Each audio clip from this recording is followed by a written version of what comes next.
दोस्तों, आप लोगों ने नोटिस किया होगा कि किसी कंपनी के लास्ट में लिमिटेड वर्ड होता है और किसी कंपनी के लास्ट में प्राइवेट लिमिटेड वर्ड होता है। इसके पीछे क्या लॉजिक है? या फिर अगर आप लोग इन्वेस्टिंग या ट्रेडिंग करते होंगे तो आप लोगों ने नोटिस किया होगा कि आपने जिन जिन कंपनीज का नाम सुना हुआ है वो सब की सब स्टॉक मार्केट में लिस्ट नहीं होती। ऐसा क्यों होता है? तो इस वीडियो में हम यही सब डिटेल में डिस्कस करेंगे। सबसे पहले हम समझ लेते हैं कि कंपनीज कितने टाइप्स की होती हैं। According to Indian companies act 2013, companies कई टाइप की हो सकती हैं, जैसे company limited by guarantee, company limited by shares, one person company, private company, public company etcetera. Private company और पब्लिक कंपनी को हम डिटेल में डिस्कस करेंगे क्योंकि कंपनी के ये दोनों फॉर्म सबसे ज्यादा देखने को मिलते हैं। इनको समझने से पहले बेसिकली कंपनी के दूसरे फॉर्म्स को समझ लेते हैं। फर्स्ट है company limited by guarantee. Company limited by guarantee वो होती है जिसमें कोई शेयर होल्डर्स नहीं होते, बस कुछ लोगों की गारंटी होती है कि अगर कल को कंपनी डूब जाती है और क्रेडिटर्स को देने के लिए पैसों की रिक्वायरमेंट पड़ती है तो उन लोगों से लिए जाएंगे जिन्होंने इसके लिए गारंटी दी हुई है। हालांकि जितनी अमाउंट की उन्होंने गारंटी ली हुई है उनसे बस उतनी ही अमाउंट ली जा सकती है। Company limited by guarantee generally NPO यानी नॉन प्रॉफिट ऑर्गेनाइजेशंस होती हैं। Second is company limited by shares. जैसे हमने कंपनी लिमिटेड बाय गारंटी में समझा कि वाइंड अप के केस में मेंबर्स से उतनी ही अमाउंट ली जा सकती है जितनी उन्होंने गारंटी की थी, ऐसे ही कंपनी लिमिटेड बाय शेयर्स के केस में कंपनी के जो शेयर होल्डर्स होते हैं उनसे बस शेयर्स के प्राइस के जितनी ही अमाउंट मांगी जा सकती है। इस चीज को एक एग्जांपल से समझते हैं। फॉर एग्जांपल, एक कंपनी ने आईपीओ निकाला और शेयर का प्राइस रखा 100 रुपए। अब ये जरूरी नहीं होता कि कंपनी सारे के सारे पैसे एक साथ ले ले।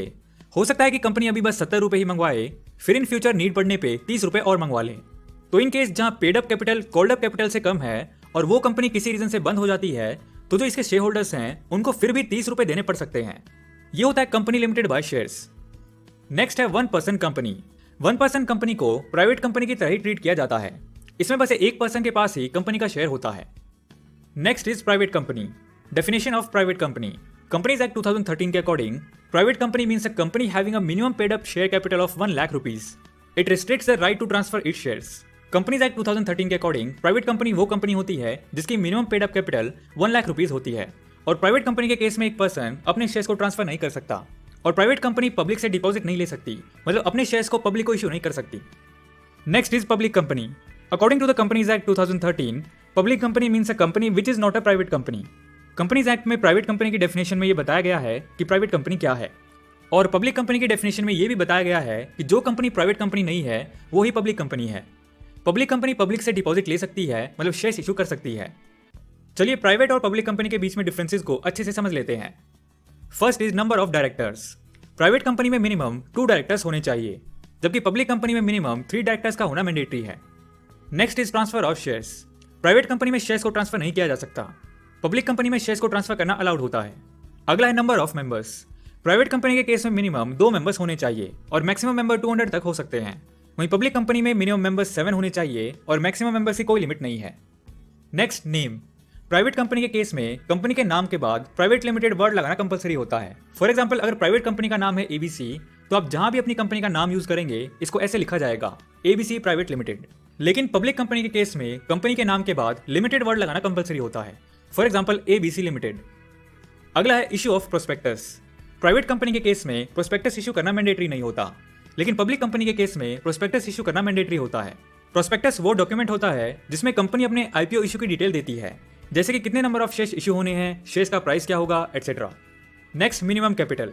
प्राइवेट कंपनी के केस में minimum paid up capital 1 lakh rupees होनी चाहिए, वहीं पब्लिक कंपनी के केस में minimum paid up capital 5 lakh rupees होनी चाहिए। अगला है मीटिंग। प्राइवेट कंपनी को कोई मीटिंग करना कंपलसरी नहीं है, जबकि पब्लिक कंपनी को शेयर होल्डर्स के साथ हर साल एजीएम यानी एनुअल जनरल मीटिंग करना मैंडेटरी होता है।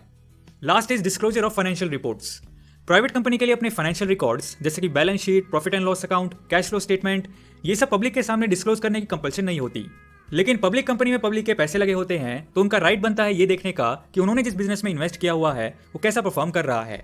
अगर पब्लिक को फाइनेंशियल स्टेटमेंट्स ना दिखाई जाएं तो उनके साथ फ्रॉड होने के चांसेस बन सकते हैं। इसलिए पब्लिक कंपनी के लिए क्वार्टरली और एनुअली पब्लिक को फाइनेंशियल स्टेटमेंट्स डिस्क्लोज करना मैंडेटरी होता है। दोस्तों, ये भी पॉसिबल है कि प्राइवेट कंपनी से पब्लिक और पब्लिक कंपनी से प्राइवेट में कन्वर्ट किया जा सकता है। हालांकि पब्लिक से प्राइवेट में कन्वर्ट होना थोड़ा डिफिकल्ट हो जाता है और इसे बिजनेस की इमेज पे भी इंपैक्ट पड़ सकता है। बट प्राइवेट कंपनी से पब्लिक कंपनी में शिफ्ट करना कंपैरेटिवली इजी है। बट ये भी थोड़ा लेंदी प्रोसेस है। इन दोनों ही केस में बहुत लीगल फॉर्मेलिटीज पूरी करनी होती हैं। Mostly business as a private company start होते हैं और बाद में पब्लिक कंपनी में कन्वर्ट होते हैं, क्योंकि जैसे जैसे बिजनेस ग्रो होता है तो ज्यादा मनी की नीड पड़ती है। फिर वो पब्लिक से पैसा लेने के लिए पब्लिक कंपनी में कन्वर्ट हो जाते हैं और आईपीओ निकाल देते हैं। तो दोस्तों, बेसिकली ये डिफरेंस होता है प्राइवेट एंड पब्लिक कंपनी के बीच। आज की वीडियो में इतना ही दोस्तों, जल्दी मिलते हैं अगली वीडियो में एक ऐसे ही नॉलेजेबल टॉपिक के साथ।